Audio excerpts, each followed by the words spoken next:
kita mulai saja ya untuk kuliah perdana malam ini ya. Assalamualaikum warahmatullahi wabarakatuh. Ya, selamat malam semuanya. Salam sejahtera buat kita semua. Teman-teman, pada malam hari ini kita akan dan beberapa sesi selanjutnya kita akan bertemu ya untuk mata kuliah perilaku organisasi. Nanti saya jelaskan. Mungkin saya kenalan dulu ya. Nama saya Diah Dumasari ya, atau Duma. Kalau dipanggil PPM ya biasanya nama pendeknya aja dengan Duma, nama tengah saya. Nah, saat ini kalau di PPM saya masuk ke bidang keilmuan Human Resource ya, atau SDM. Dan kemudian saat ini ya saya juga sebagai Kaprodi ya. Nah, dalam 16 pertemuan yang akan datang, teman-teman itu kita akan belajar mengenai perilaku organisasi ya. Perilaku organisasi ini merupakan mata kuliah dasar ya. Kalau kemarin disampaikan bahwa salah satu sasaran profil dari lulusan kita itu adalah individu yang mampu memimpin ya, kemudian bisa membawa transformasi di organisasi, maka salah satu keterampilan atau pengetahuan yang harus kita miliki adalah bagaimana bisa memanajemeni perilaku yang ada di organisasi. Nah, kita akan bahas topik ini selama 16 pertemuan ya, dengan harapan nanti teman-teman sudah mendapatkan gambaran tentang apa sih perilaku organisasi dan mengapa itu menjadi penting untuk dibahas di dalam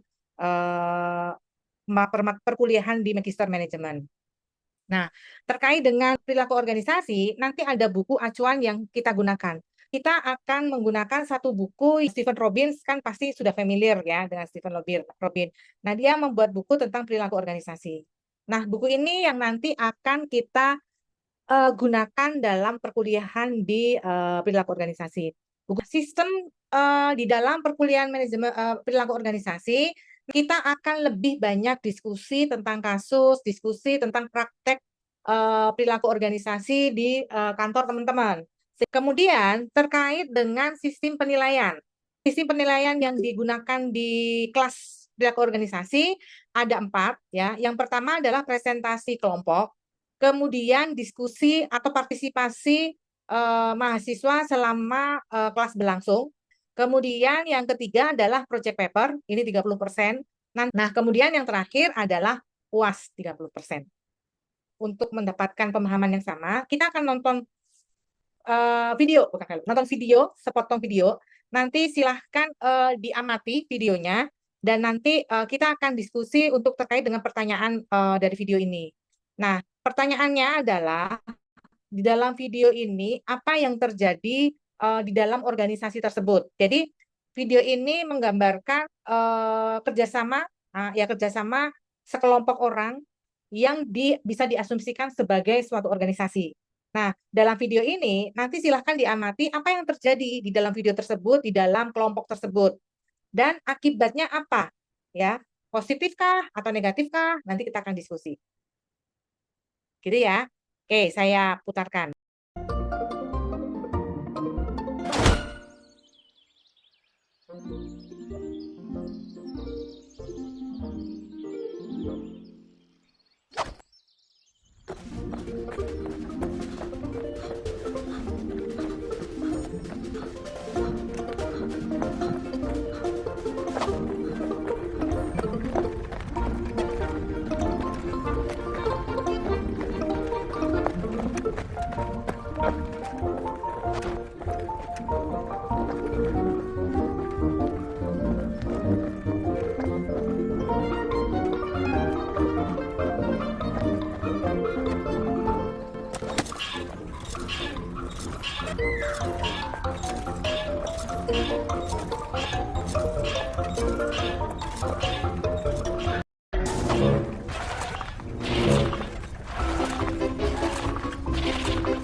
Baik, terima kasih.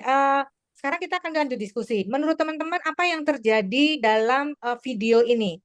Baik, Bu Maria, ada yang ingin sampaikan, Bu? Iya Bu, izin untuk menambahkan sedikit.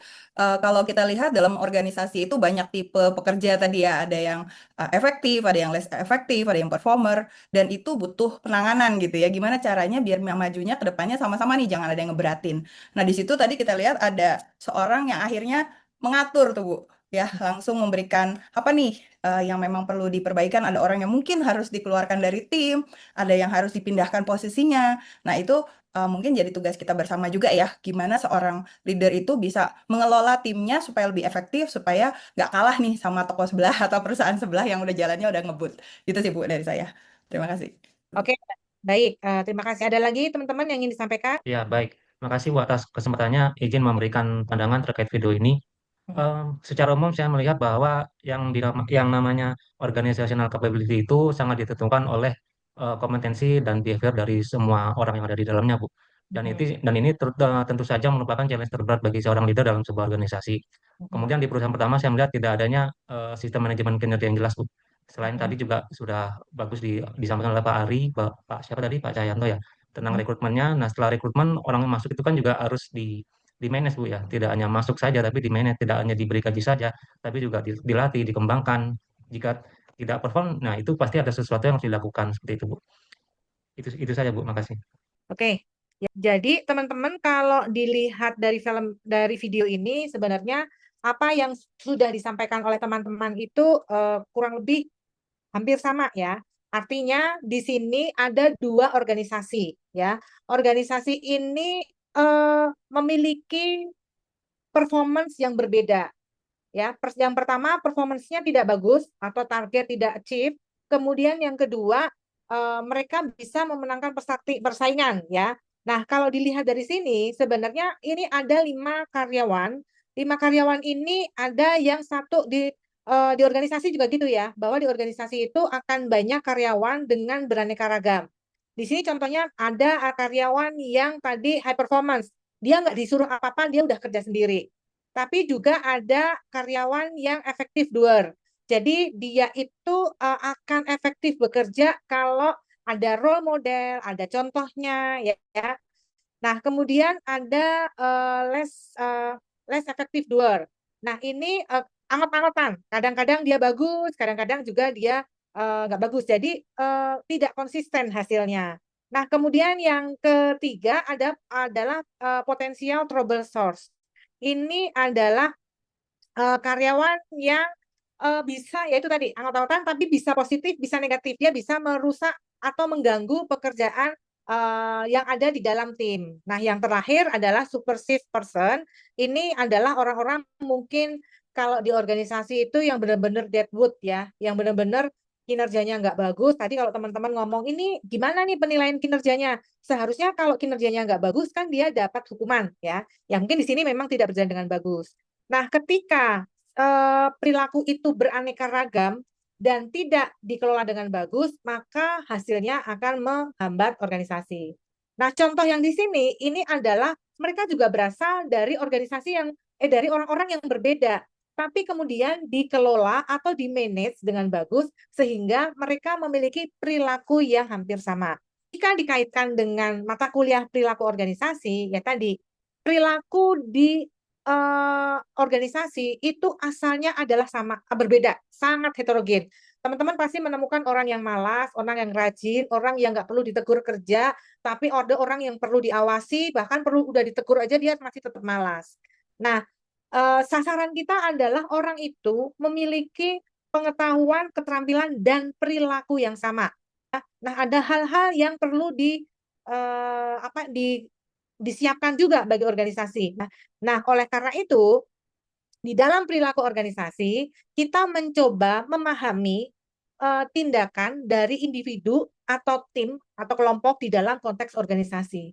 Hal-hal apa saja sih yang akan kita temui terkait dengan perilaku individu dan kelompok di dalam organisasi ya. Kalau di dalam winning team itu mereka sudah seragam tuh ya. Kemudian mereka paham tentang safety, bahkan pakai gerakannya sama. Nah, itu nanti kita akan bahas apa yang menjadikan tim itu bagus atau sukses.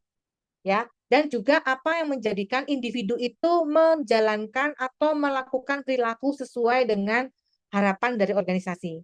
Itu yang akan kita pelajari dalam beberapa sesi ke depan, ya, sehingga nanti harapannya kita akan bisa mengelola perilaku organisasi, ya. Bagaimana mengelola perilaku organisasi? Jadi kalau ingin perilaku organisasinya bagus, mulailah dari rekrutmen. Tapi ternyata kalau cari yang persis yang diinginkan organisasi susah. Kalau susah ya dapatlah standar minimum, nggak apa-apa lah. Kemudian kita kembangkan. Kita kembangkan, makanya teman-teman kalau awal masuk dulu kan ada induction, kemudian ada pelatihan-pelatihan yang terkait dengan value organisasi. Itu adalah sasarannya untuk membentuk perilaku dari karyawan. Nah, sehingga dari pengembangan itu akanlah muncul pengetahuan dan skill. Oh, kedisiplinan di perusahaan saya itu seperti ini. Nah, kalau sudah dikembangkan dan mempunyai knowledge dan skill, maka kita bisa menerapkan apa yang kita dapat. Kalau semua karyawan dapatnya sama, kemudian dikembangkannya sama, mestinya pada saat pelaksanaannya akan lebih seragam. Kemudian apakah cukup sampai di situ? Tidak. Masih banyak hal-hal yang perlu disampaikan.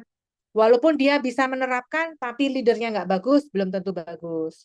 Walau itu yang harus dipersiapkan dan akan kita bahas di dalam perilaku organisasi. Sehingga nanti harapannya dalam pendekatan perilaku organisasi yang strategis itu kita mampu mengorganisasi dan mengelola ya pengetahuan dan keterampilan karyawan yang ada di tempat kita untuk sama-sama diajak mengimplementasikan strategi ya. Jadi kalau gambar yang nomor 1 harapannya pimpinannya bisa memberikan pengetahuan dan keterampilan sehingga bisa mengimplementasikan strategi yang diharapkan oleh organisasi. Itu kenapa teman-teman kalau di tempat teman-teman sudah kompetensi base, sudah itu kenapa diturunkan dari visi, misi, kemudian strategi organisasi. Di dalam strategi organisasi, nanti dari strategi ini bisa dicapai, saya butuh orang yang seperti apa. Ya, seperti apa itu bisa pengetahuan, bisa keterampilan, bisa perilaku. Nah, kita fokus yang perilaku. Perilaku organisasi itu sasarannya memberikan pengetahuan dan keterampilan karyawan sehingga bisa membantu organisasi untuk mengimplementasikan strategi. Sehingga harapannya kalau semua sudah paham seragam, selain mengimplementasikan strategi juga memperoleh keunggulan kompetitif. Jadi oke, baik, sampai di sini ada yang tanyakan? Oke, lanjut dulu ya. Nah, terkait dengan hal ini, agar organisasi sukses, ketika kita akan bahas mengenai perilaku organisasi itu dibagi menjadi 3 level. Level yang pertama adalah perilaku organisasi yang levelnya individu, ya. Itu adalah hal-hal yang ada di individu yang mempengaruhi pencapaian organisasi yang sukses yang dari tengah ini. Apa aja sih? Misalnya personality, value, motivasi orang itu kerja, dia stres atau enggak, kemampuan dia, itu akan mempengaruhi perilaku.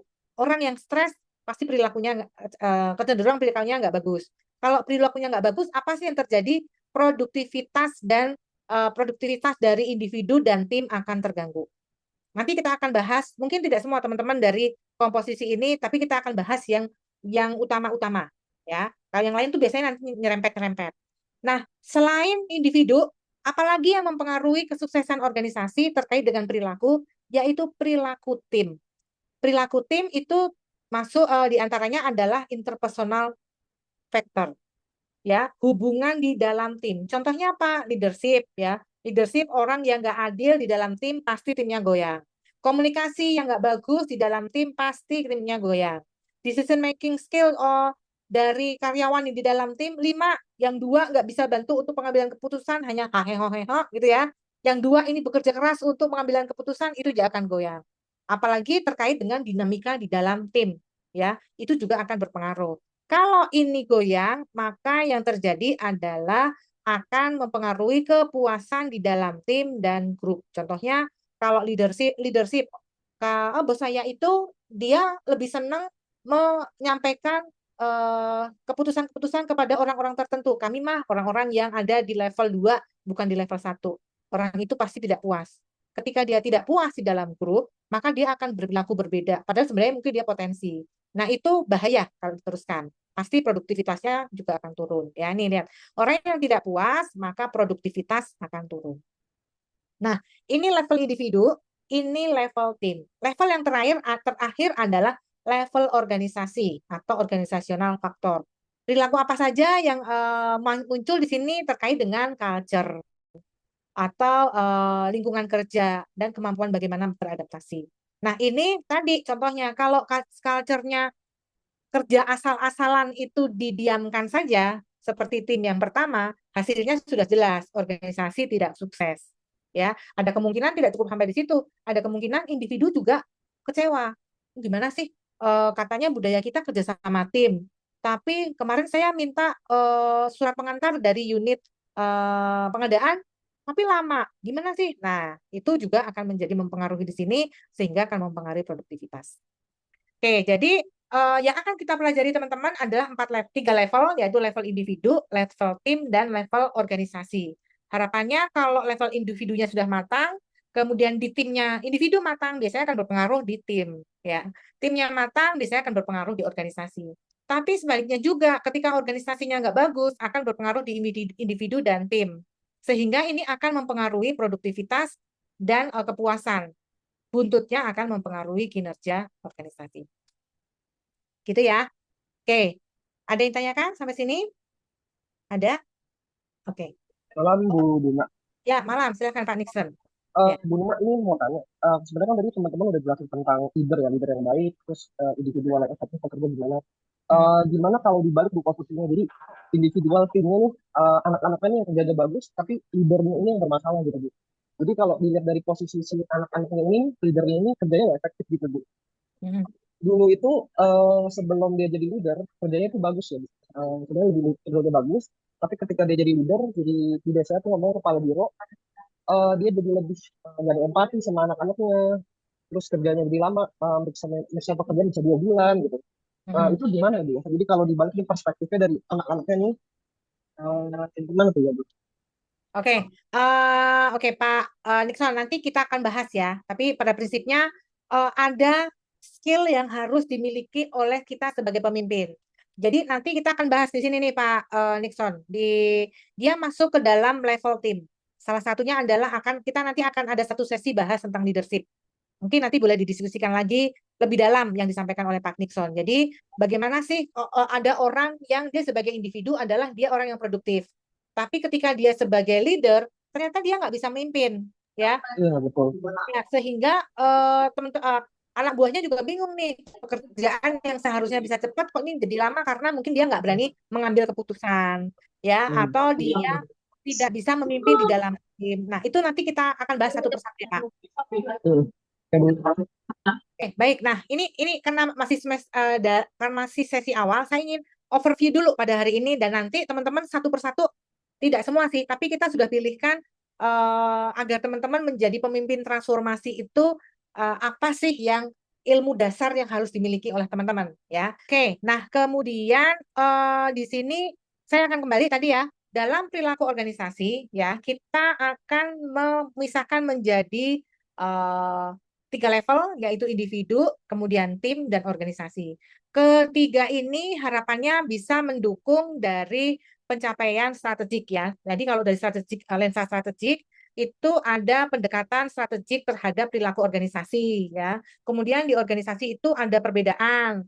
Kemudian kalau ini mungkin kita tidak ya, mungkin ada beberapa teman-teman yang sampai ke dalam konteks global ya. Nah, untuk kita bisa mencapai menyatukan diversity, kemudian membentuk perilaku organisasi sehingga orang itu sadar bahwa perilakunya berpengaruh terhadap strategi organisasi, maka ada hal-hal yang perlu teman-teman pahami dan kemudian nanti silahkan dipraktekkan di tempat kerja masing-masing ya. Nah, di dalam individu nanti kita akan bahas mengenai apa sih yang menyebabkan orang itu berperilaku. Oh, dipengaruhi oleh sikap. Sikap itu apa saja? Oh, dipengaruhi oleh emosi. Emosi itu apa saja? Nanti kita akan belajar. Kemudian, apa yang membuat orang itu termotivasi dan tidak termotivasi? Oke, kemudian di dalam tim, nanti kita akan bahas, tadi Pak Nixon terkait dengan leadership. jenis-jenis tipe dari pemimpin itu seperti apa, kemudian bagaimana menentukan kita harus menjadi pemimpin, menentukan gaya kepemimpinan itu akan dibahas di sini. Kemudian komunikasi, ya kita akan bahas decision making dan grup dan tim. Bagaimana perkembangan grup di dalam tim dan bagaimana peran kita di dalam tim. Oke, kemudian sesi yang terakhir nanti kita akan lanjut ke level organisasi. Kita akan bahas tadi terkait dari culture, ya, organization design dan culture. Desain dari suatu organisasi itu ada pengaruhnya terhadap culture yang akan dibentuk. Kalau organisasi ini kepingin ekspansi, maka culture-nya juga berbeda, ya. Oke, itu saya kira yang akan kita pelajari selama 16 sesi sampai dengan ujian.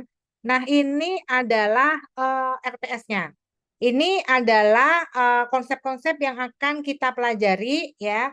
Hari ini kita sudah membahas tentang pengantar dari apa sih organisasi behavior, kemudian kenapa itu menjadi penting.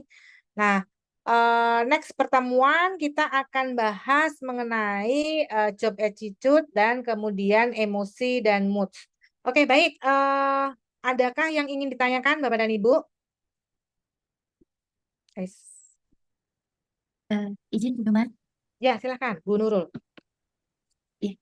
Ibu izin berkaitan tentang video yang di awal tadi Bu, yang saya mau ada 2 korporasi yang kemudian satu korporasi sadar bahwa dirinya tertinggal dengan korporasi yang lain. Nah, untuk di materi kita perilaku organisasi ini nanti akan ada materi atau part khusus nggak ya Bu, yang bagaimana organisasi menyadari bahwa dia perlu beradaptasi untuk menghadapi kompetitor gitu, ada part itu nggak ya Bu? Izin. Oke, ya, terima kasih Bu Nurul. Kalau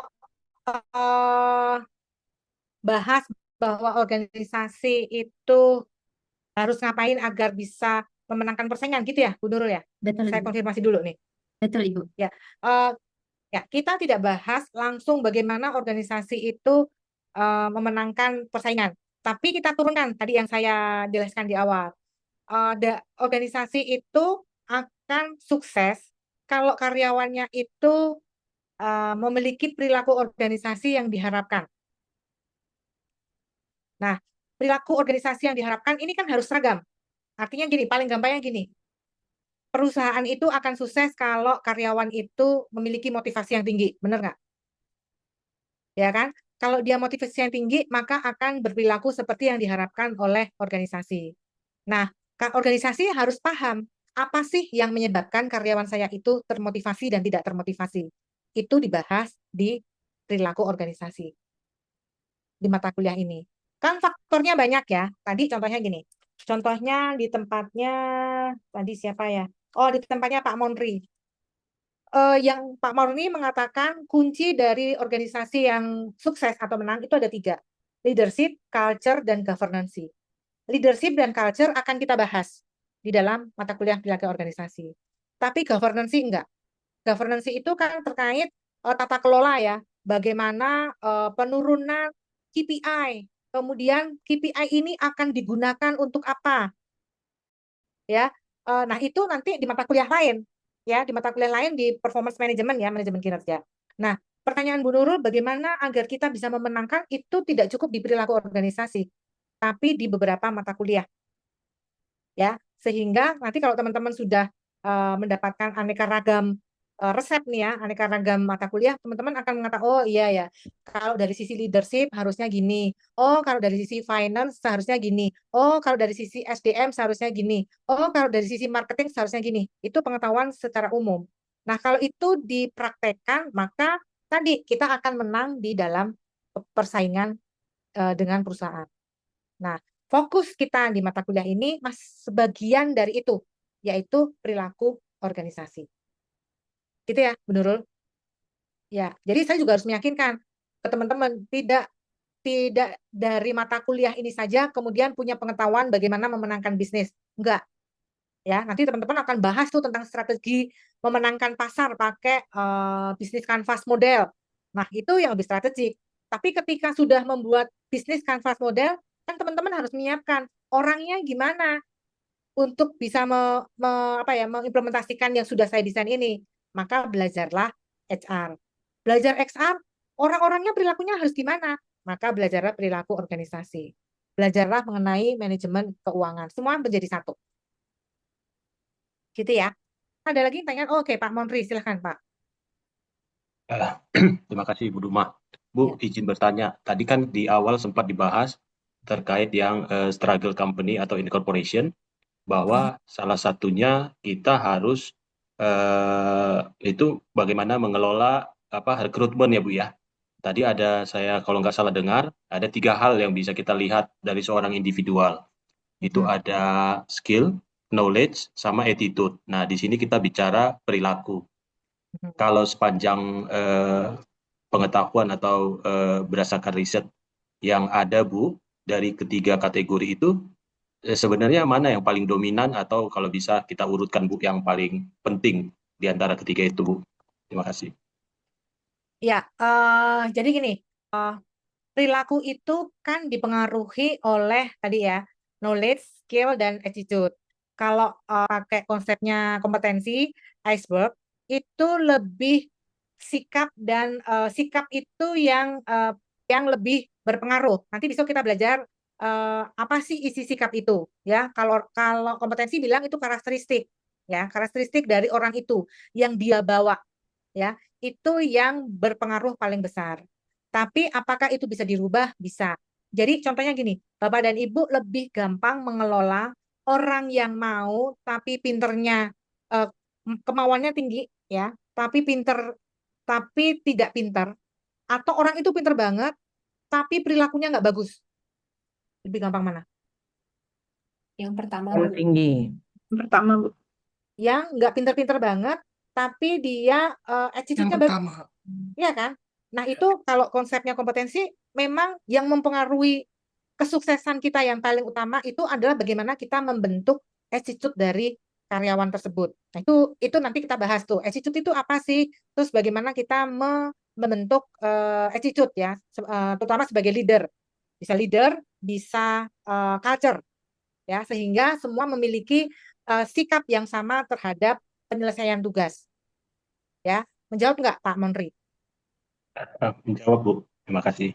Ya, oke ya. Jadi makanya teman-teman kenapa kalau di kantor kok sekarang kompetensi base, ya orang pinter aja nggak cukup kalau perilakunya nggak bagus, ya kan? Bahkan beberapa perusahaan kalau penilaian kinerja ada loh perusahaan penilaian kinerja KPI dan KBI. KBI ini behavior ya, behaviornya bobotnya lebih tinggi. Ada tuh kalau memang ingin mengubah perilaku dari karyawannya.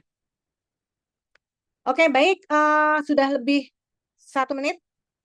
Mungkin kalau ada pertanyaan boleh dicatat. Nanti ketika kita ketemu lagi, boleh kita diskusikan. Karena memang biasanya saya lebih susah mengerem diskusi di mata kuliah perilaku organisasi daripada, ayo dong tanya. Enggak. Biasanya semua orang pengen tanya karena teman-teman semua praktek terkait dengan hal ini.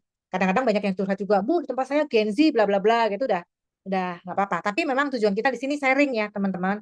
Ada kemungkinan kita memiliki karakter teman sejawat atau karakter anak buah yang berbeda, tapi kita bisa sharing, oh ya, saya bisa praktekkan itu di perusahaan saya. Gitu ya.